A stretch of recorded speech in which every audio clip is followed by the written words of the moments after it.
All right, so today we're going to be doing a deep dive on daily routines. Oh, fun. Yeah, right. Everybody loves routines. Well, hates them. Or hates them. Yeah. But either way, we all have them in some way, shape, or form. So we're going to be taking a look at this YouTube video called English Podcast for Learning English, Episode 6, English Leap Podcast. Talk about daily routine. Okay. From the Speak English with Class channel. And it features two different people, a student, Jennifer, and a working professional, Daniel. And we're going to see what their routines look like and what we can maybe take away from that for our own lives. Cool. So I'm excited to dive in. yeah, to dive right in. So let's start at the very beginning, the morning routine. Okay. We see that Jennifer, the student, wakes up at 7 a.m., which I think is pretty respectable. Yeah. Daniel, on the other hand, he's a working professional. He's up at 6:30. A little bit earlier. So a little bit earlier. What do they do first thing in the morning? Well, one of the things that they both do is they hydrate. So they both talk about making sure that they're drinking water first thing in the morning. Okay. And, a lot of people think about, oh, you need to drink coffee first thing in the morning or whatever. But there's so much that you're doing for your body just by starting with water. Really? Yeah. So you're waking up after, hours of sleep. So you're dehydrated. You need to kind of reboot your system. That water is going to help flush out any toxins in your system, get your metabolism going. Oh, wow. I am very guilty of just going straight for the coffee pot. Yeah. I need to rethink this. It's a simple change, but it can make a big difference. So, okay, hydrated, we're feeling good. What's next? Well, then they both prioritize, basic hygiene. So Right. brushing their teeth, washing their face. But You've got to do that right. Yeah. But it's not just about, the actual physical act of it. It's about setting that tone for the day. Yeah. Like, okay, I'm taking care of myself. I'm ready. I'm ready for the day. Yeah, totally. Okay, so we're hydrated. We're feeling fresh and clean. What are we having for breakfast? That's a good question because I'm always curious what other people eat Right. for breakfast. Yeah, so Jennifer, she keeps it pretty light. She has oatmeal or toast. Okay. Daniel, on the other hand, is going for the eggs, toast, or smoothie. So he's getting a little more protein and maybe some healthy fats in there. Right. So what's the strategy there? Well, it's interesting.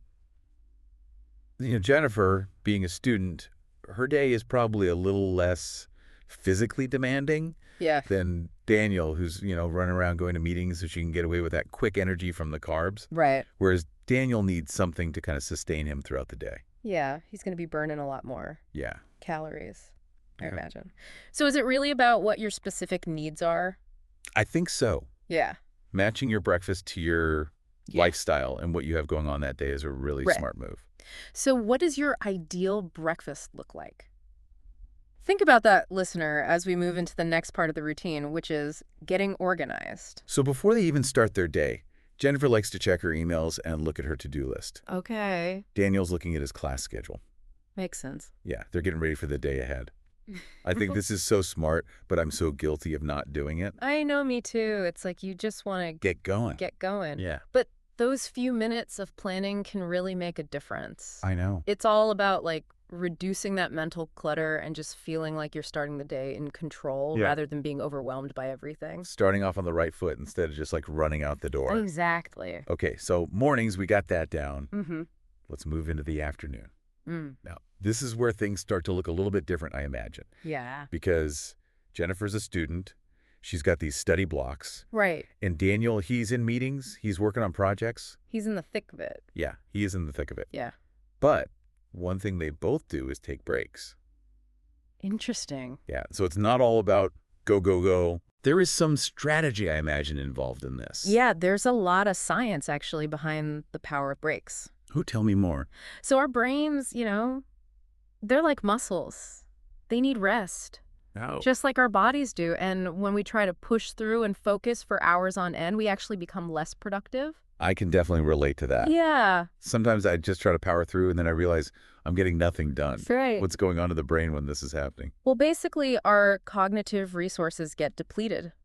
Right. And we experience what psychologists call directed attention fatigue. So it's like we've just used up all of our energy for focusing. We've spent. Yeah, and so we need to give our brains a chance to reset, and even short breaks, just a few minutes, can make a huge difference. Oh, wow. So, what are we talking? 5 minutes, 10 minutes? Yeah, exactly. Research shows that even a 5 to 10 minute break every hour can really improve your focus and productivity.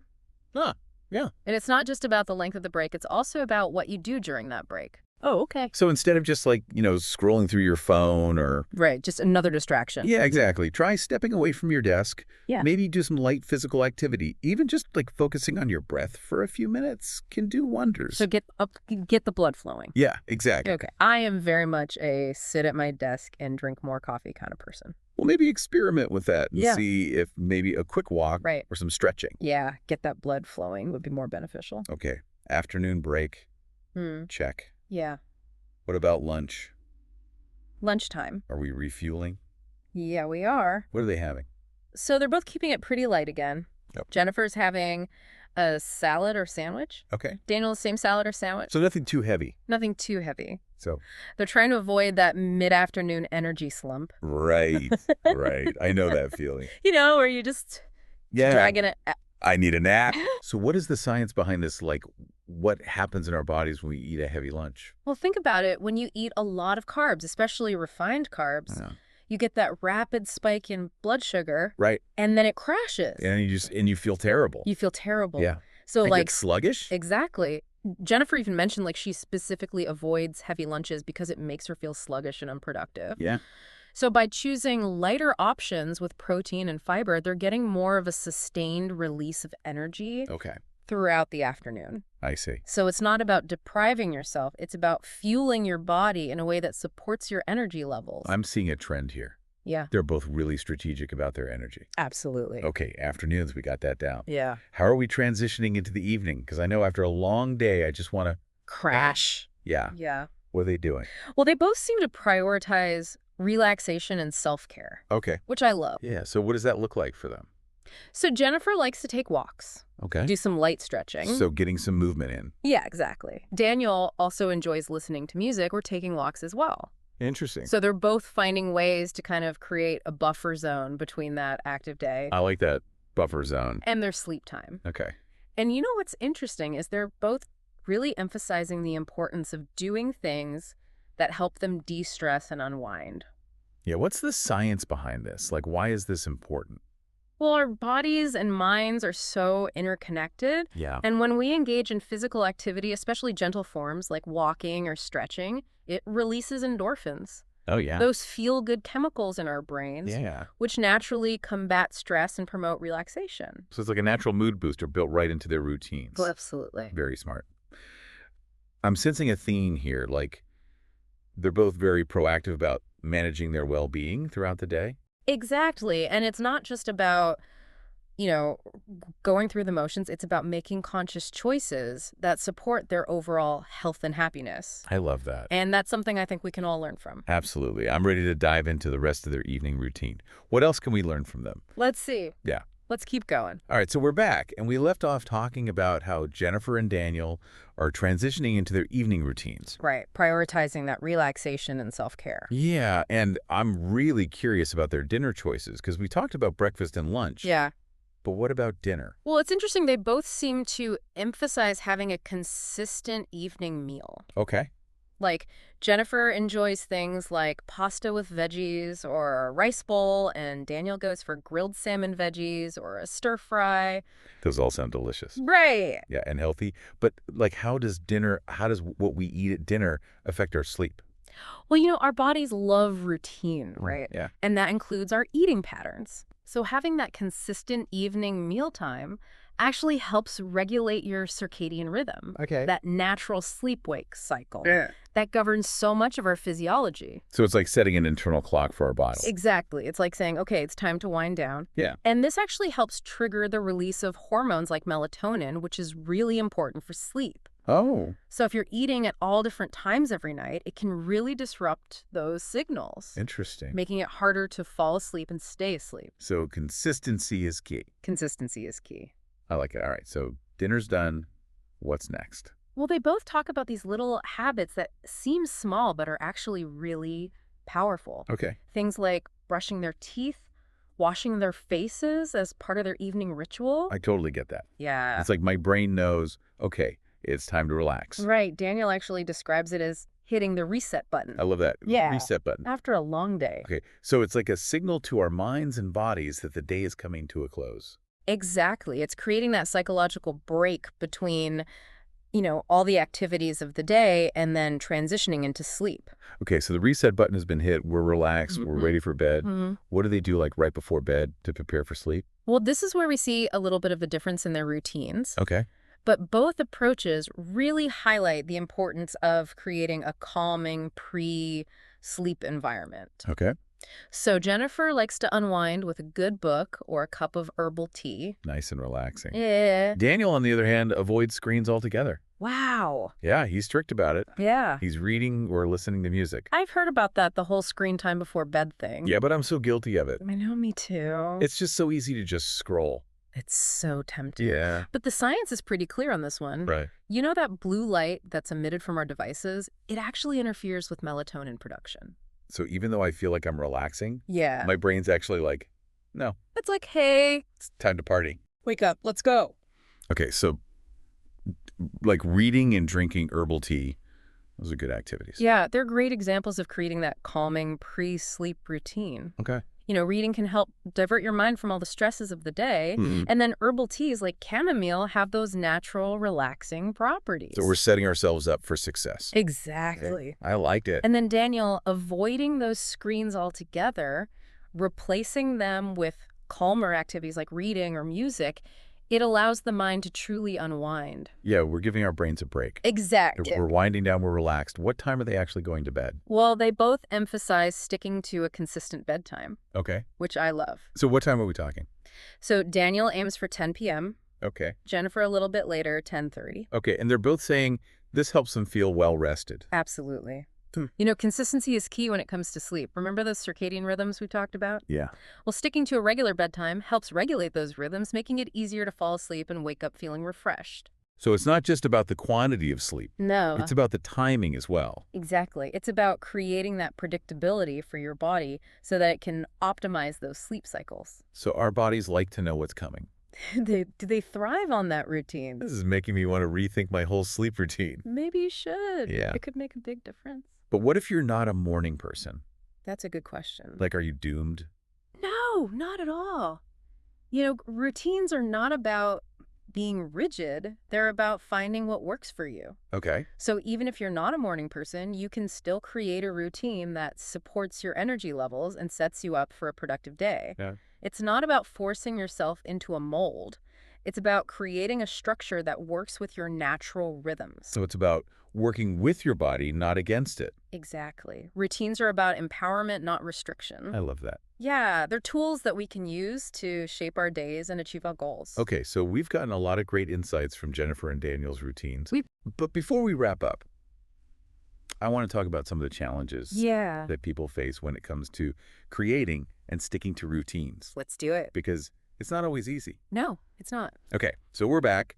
And I think it's safe to say we've learned a lot from Jennifer and Daniel's routines. Yeah, they've given us a lot to think about. Yeah, for sure. But let's be real. It's not always easy to create and stick to a routine. Oh, no, definitely not. Life gets in the way. Oh. Motivation comes and goes. Yeah. So what are some of the challenges that people face and how do we actually overcome them? Well, I think one of the biggest hurdles is just getting started. Yeah. People try to change everything at once and it just feels overwhelming. Right. It's like too much too soon. Yeah, exactly. So where do you even begin?